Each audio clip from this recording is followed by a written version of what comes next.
de contrastes en la cual vamos a presentar argumentos que se han puesto dentro de estos foros del Parlamento Abierto de la Reforma Eléctrica en la Cámara de Diputados, y nos va a dar su opinión nuestro especialista. Esta tarde nos acompaña Paul Sánchez Campos, él es analista en el sector energético. Paul, bienvenido a Mega Noticias. ¿Qué tal, Abel? Muy buenos días. Buenas tardes ya. Buenas tardes ya. De entrada, nos das tu posicionamiento y vamos a estos contrastes. ¿Qué pasa con esta reforma eléctrica? Mira, la reforma es una propuesta que hace el Ejecutivo para, de alguna forma, dice, regresarle el control a la nación y al pueblo de la electricidad.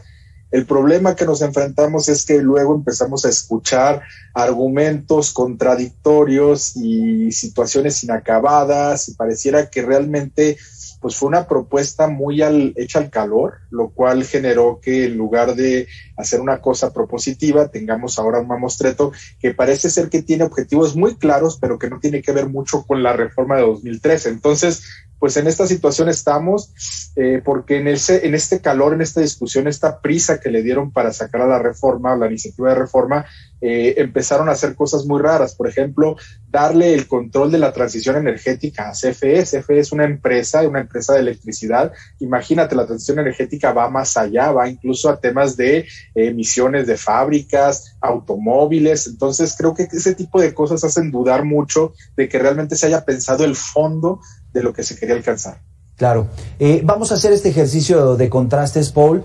¿Qué se ha dicho en estos foros? Hay dos visiones encontradas. Según expertos, la reforma eléctrica contraviene principios constitucionales, obviamente, de inicio en nuestro país, y desde la falta de competitividad con el sector privado hasta la violación de derechos ambientales. ¿Esto es cierto? ¿Cuál es tu perspectiva? Mira, en efecto, la reforma es contradictoria de muchos artículos constitucionales. De entrada, contraviene el artículo 16 de la no retroactividad de las leyes. No recuerdo si es 14 o 16, ahí me confundí ahorita, pero de la no retroactividad de las leyes. También viola el principio el artículo 28 constitucional, el principio de la libre competencia y libre concurrencia. ¿Qué es eso? Que si yo quiero poner una tortillería en donde yo quiera, tengo el libre derecho de hacerlo. Si quiero ponerla enfrente de otra competencia, lo puedo hacer. Si lo quiero poner a 6 kilómetros donde no hay nadie, también lo puedo hacer. Nadie me debe permitir o prohibir la instalación de una tortillería. Cualquier negocio lícito. Contraviene el artículo 25 constitucional y el 4 constitucional, que es el derecho a un medio ambiente sano, y el 25, que el sector energético estará basado en criterios de sustentabilidad. Y es muy curioso porque esa parte de la que hablan de sustentabilidad en el artículo 25 constitucional la está eliminando esta iniciativa.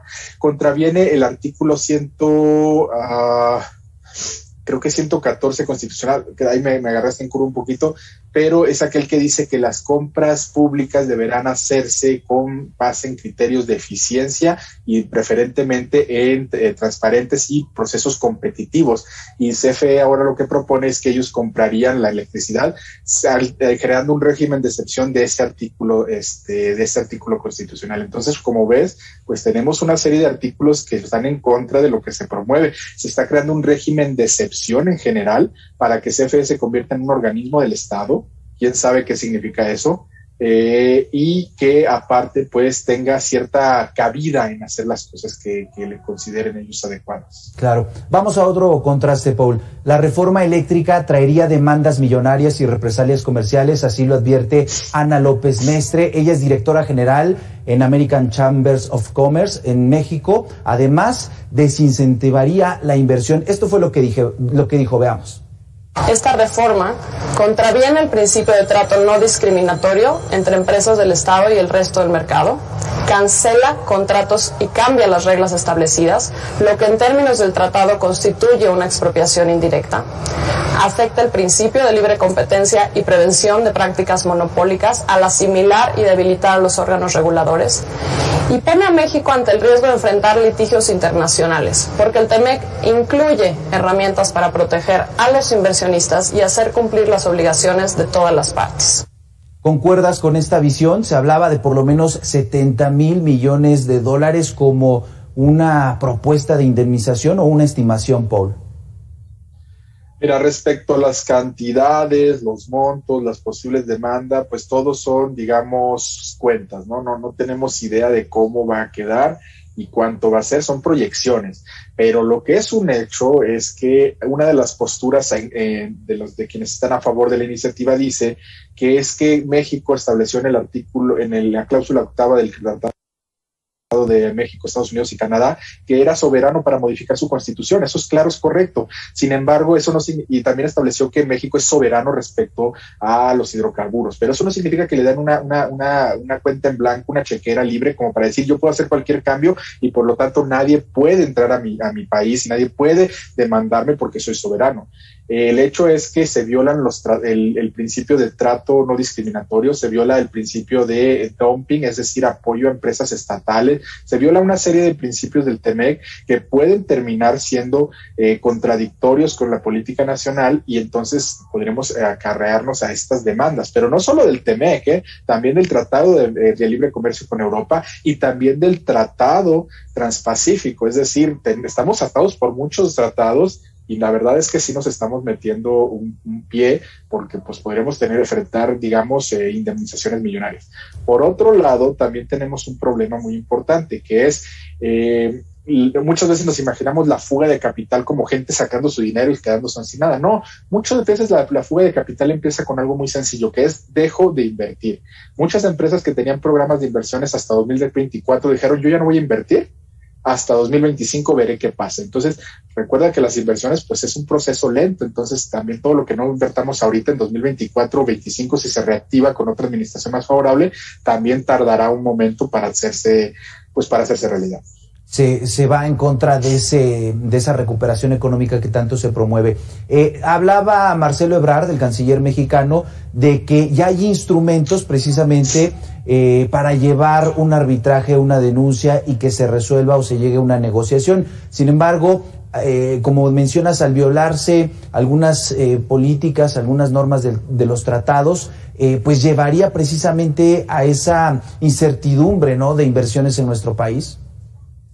En efecto, no encuentro manera de que iniciado un arbitraje o una defensa férrea, como pasó en su momento con la expropiación petrolera, eso vaya a traer más inversiones. Realmente, pues estaríamos cerrándonos al mundo. Paul. Y no solo por una cuestión energética, perdón, Abel, no solo por una cuestión energética, también porque muchas empresas globales, manufactureras de autos, manufactureras de autopartes, de electrónicos, ya requieren cierta cantidad de energía limpia para cumplir con sus compromisos globales y México ya no quiere ir por ese camino, entonces no somos atractivos. Mucho de la inversión se está yendo a Colombia, Panamá, a Centroamérica, porque México ya no está floreciendo. Precisamente vamos a ese punto. Alberto de la Fuente, él es directivo de Shell en México, advirtió que con esta reforma eléctrica, si es que se aprueba, se enfrentaría una fuga de empresas. ¿Cómo lo ves? La iniciativa de reforma eléctrica es un par de zapatos que le quedarían muy chicos a la economía mexicana. No es cuestión de gustos, opiniones o ideologías. Es un hecho. Esos zapatos no son de la talla de México. No nos quedan, simplemente son muy chicos. Con unos zapatos que aprietan no podemos caminar, ni mucho menos correr hacia el futuro. De hecho, nos pueden frenar y lastimar.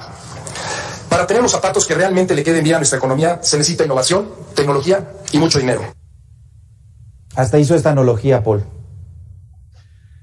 Es cierto, somos una de las economías más grandes del mundo. Yo creo que debemos estar a la altura de una economía tan grande. No nos quejamos de nuestros teléfonos, que no son nacionales. No nos quejamos de los automóviles, que muchos no son nacionales. No nos quejamos de la marca de la ropa, que muchos no es nacional.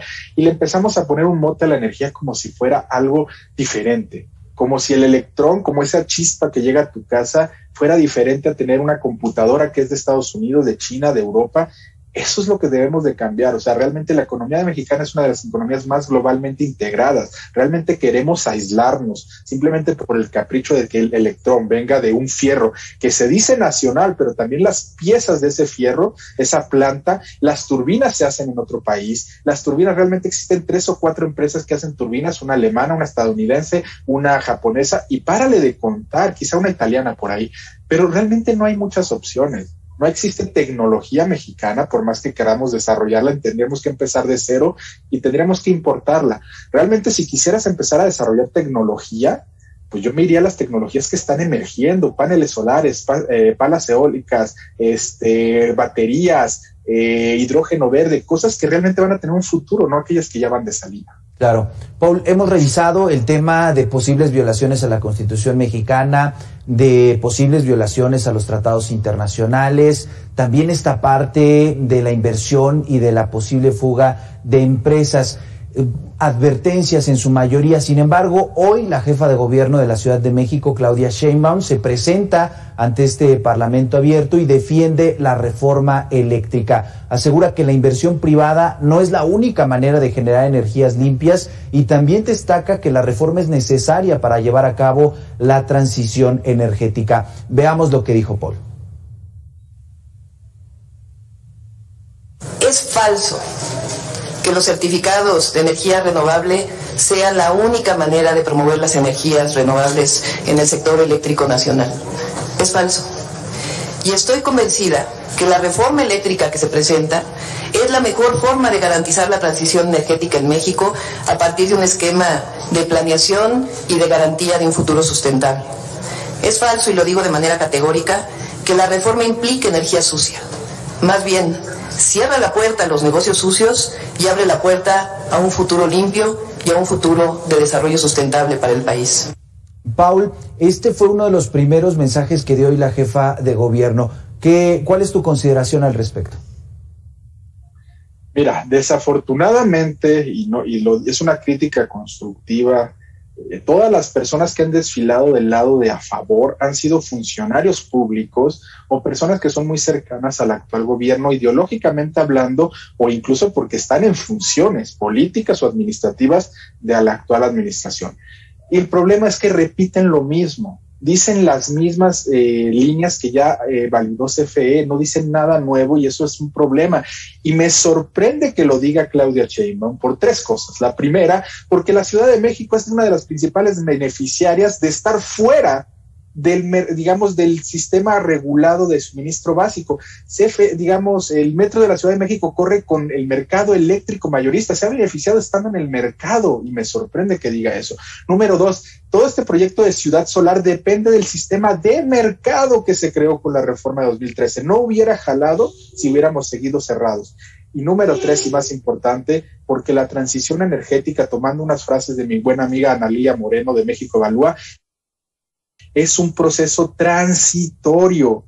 El proceso permanente era es lo que dice actualmente el artículo 25 constitucional. El sistema eléctrico nacional el sector energético deberá estar basado en los principios de planeación y sustentabilidad en el largo plazo. La sustentabilidad está para quedarse. La transición energética se va a ir. Yo no veo cómo un estado como la Ciudad de México puede beneficiarse cerrando la energía eléctrica. Más bien yo pensaría que una regente como ella, un mandatario estatal, debería defender la descentralización del sector energético, porque no se pueden tomar decisiones en un lugar pensando que todo el país se mueve igual, que Tabasco, Veracruz, la Ciudad de México y Sonora son igual que la Cuauhtémoc. Perdón, pero no es así.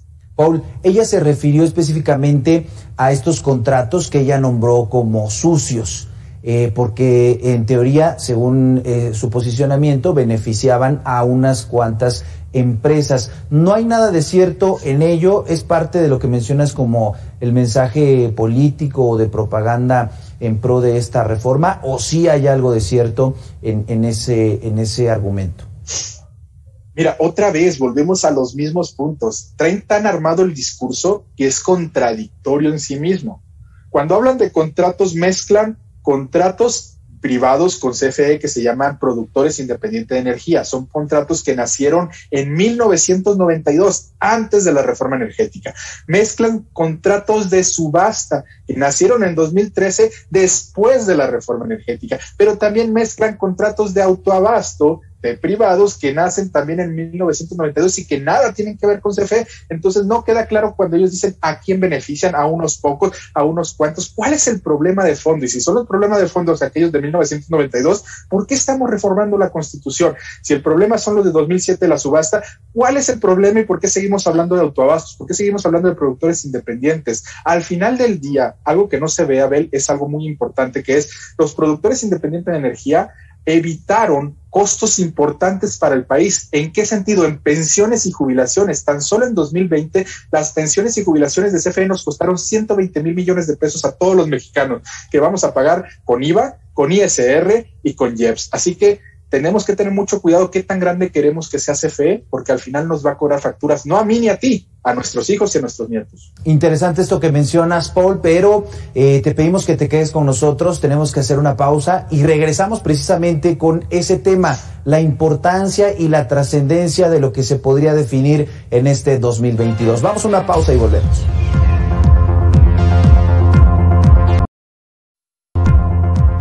Gracias por continuar en Mega Noticias. Seguimos analizando y sobre todo revisando los contrastes de esta reforma eléctrica con Paul Sánchez. Si te parece, comenzamos otra ronda precisamente de posicionamientos. Por ejemplo, mencionan que el PRI no aprobará la reforma eléctrica del presidente tal y como se encuentra redactada en este momento. Lo aseguró el diputado de este partido, Ildefonso Guajardo, en Mega Noticias. Veamos qué es lo que dijo Paul. El dirigente de mi partido y el coordinador de mi bancada han sido muy claros. En su estatus actual, la iniciativa no tiene futuro. O sea, esa iniciativa tiene que ser analizada por el Congreso, tiene que ser perfectamente diseminada, y si hay cosas que mejoren el futuro eléctrico de México, es nuestra responsabilidad hacerlas. Pero en sus términos no hay posibilidad de que pase. En el tema político, Paul, pues no es tan fácil aprobar una reforma constitucional y este es el posicionamiento de un diputado priista. Sin duda, mi estimado Abel, y ahora la pregunta que nos hacemos es ¿en qué se está negociando? Porque sería muy ingenuo pensar que no hay vasos comunicantes en este momento que no conocemos, que están, digamos, tratando esos temas críticos. ¿Cuáles son los irreductibles de Morena y cuáles son los irreductibles del Partido Revolucionario Institucional, que es la bisagra para que esto pase? ¿Qué podría ser? No lo sabemos, pero por ahí se ha escuchado que podrían ser eliminar los permisos de autoabastos, eliminar las condiciones actuales de los PIEs, de los productores independientes de energía, algo así como lo que pasó con los gasoductos a principios del sexenio, que se renegociaron y al final nos van a costar 10 años más, pero bueno, se renegociaron, ¿no? Entonces, al final no sabemos qué está pasando, pero sin duda se requiere una mayoría que solamente te la puede dar un partido como el PRI, y quién sabe qué es lo que se está diciendo, pero de que podemos tener una contrapropuesta a mediados de año es posible. Sí, hace falta en la Cámara de Diputados decenas de legisladores que puedan apoyar esta reforma, y si pasa al Senado también les hacen falta 10 votos que serían decisivos para alcanzar esa mayoría calificada. Veamos otro posicionamiento, otro contraste. La reforma eléctrica del presidente pone en riesgo la industria agroalimentaria, esto lo afirma Kenneth Smith. Él es ex jefe de la negociación técnica para el TEMEC. Veamos lo que dijo. Todos los trabajadores del campo que trabajen en plantas procesadoras, ya sea de carne o digamos en la pizca de la fruta, el empaque, el transporte, todos estos sectores, si la electricidad sube en términos del costo, va a afectar al final de cuentas a los ingresos de los trabajadores. Entonces hay que verlo de una manera integral, algo que nos puede pegar a todos como ciudadanos. ¿Coincides con esto, Paul?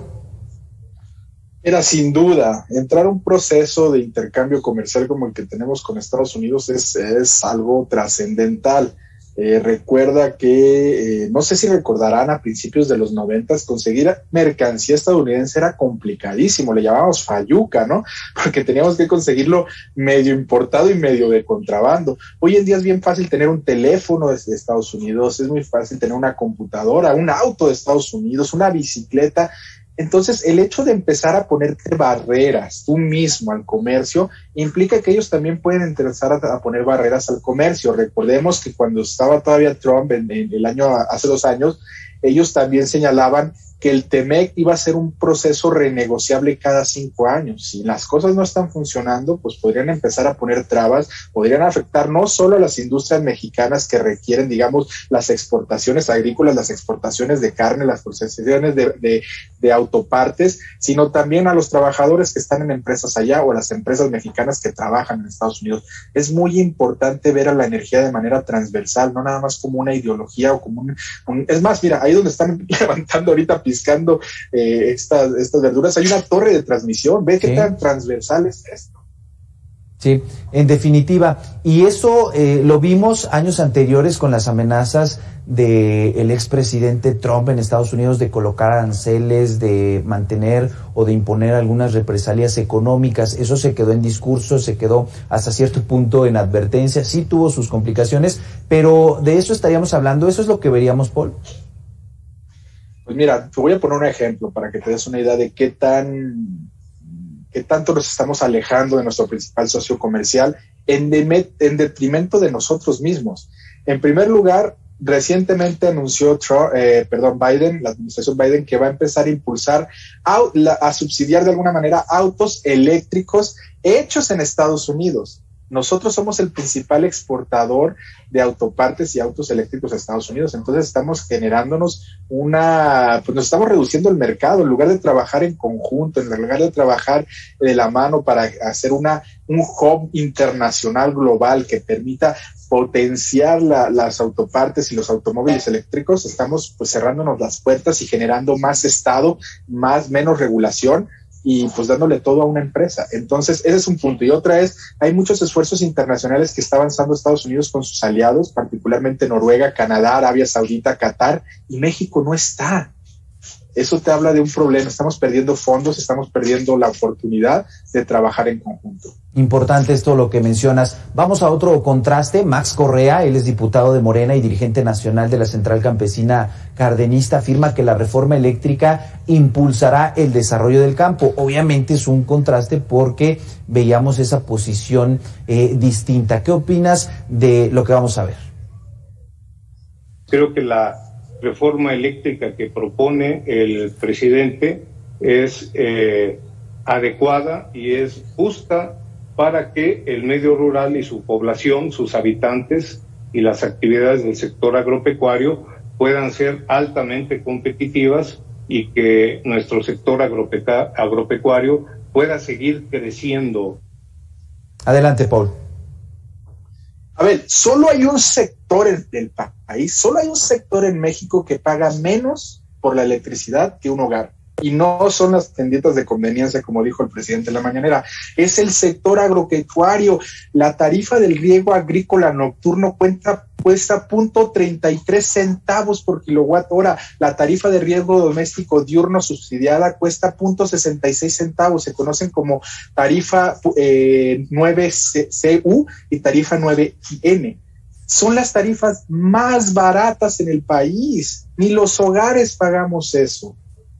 Yo no entiendo cómo la reforma va a ser más competitiva al campo, a menos que regale la energía eléctrica. No funciona así. Es más, el hecho de que sea tan barata la electricidad hace que se desperdicien muchos recursos en el campo. No se maneja el agua de forma eficiente, no se desala, no se optimiza, simplemente se riega porque el costo es, digamos, mínimo. Ese es el único sector que está más subsidiado que el doméstico. El doméstico llega a pagar más o menos ahorita en promedio unos 90 centavos y los usuarios, digamos, comerciales, pues pagan mucho más. Entonces, hay que entender que no estamos, digamos, no tenemos que mover nada para apoyar al campo. El campo ya está apoyado y sobreapoyado. Es más, deberíamos replantearnos si el campo está utilizando los recursos o si debería tener una cuota mínima para que optimicen los recursos eléctricos. Claro, sigamos hablando de este tema, vamos a otro contraste. La industria agroalimentaria es un importante consumidor de energía, por lo que de aprobarse la reforma eléctrica tendría un impacto negativo. Así lo dijo el vocero de Plataforma México Clima y Energía, Víctor Ramírez. Veamos lo que dijo. El sector agroalimentario va desde la siembra, cosecha, todo esto, digamos, lo que es en sí el campo y después la parte industrial. En la parte del campo yo no creo que haya afectaciones ni de un lado ni para bien ni para mal si se da la reforma. El campo tiene una tarifa muy subsidiada para el riego agrícola y eso no cambiará. La otra parte importante es la industria, porque la industria sí es un gran consumidor de energía y, como dices, también es un gran generador.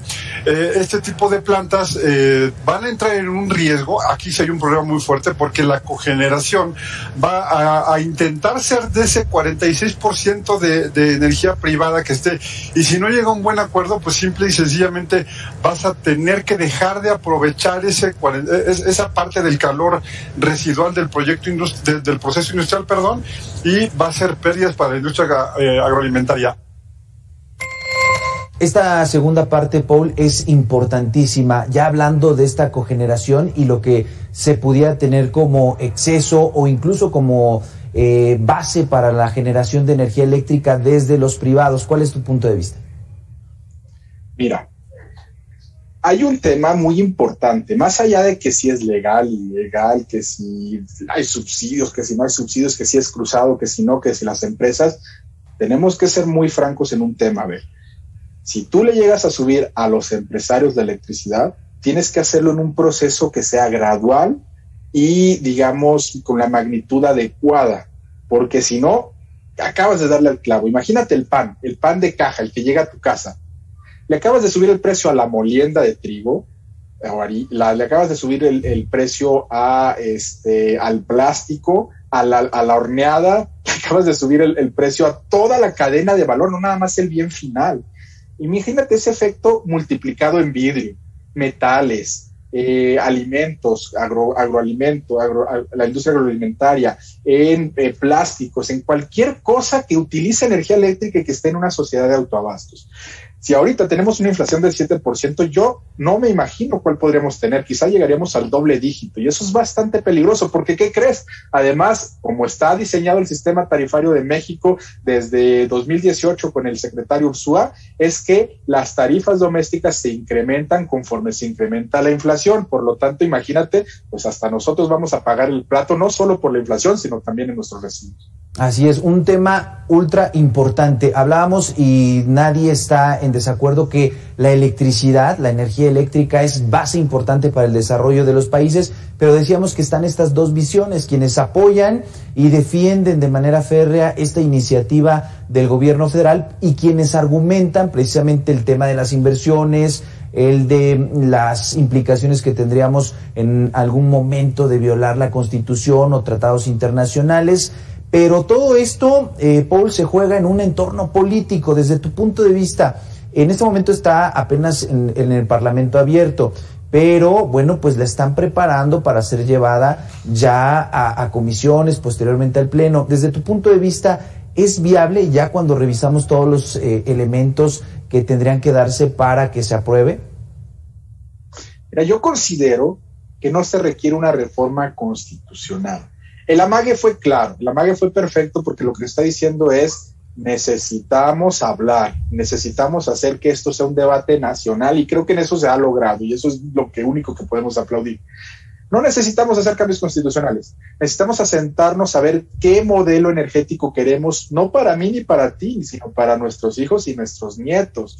No podemos pensar que la Constitución es fluctuante y que se debe cambiar cada 6 años para tener un modelo diferente. Tenemos que pensar cuál es ese modelo. Si ya no queremos sociedades de autoabasto, pues hay que definirlo. Pero hay que saber cómo hacer ese incremento gradual que vas a hacer para no afectar a toda la industria y a todos los consumidores.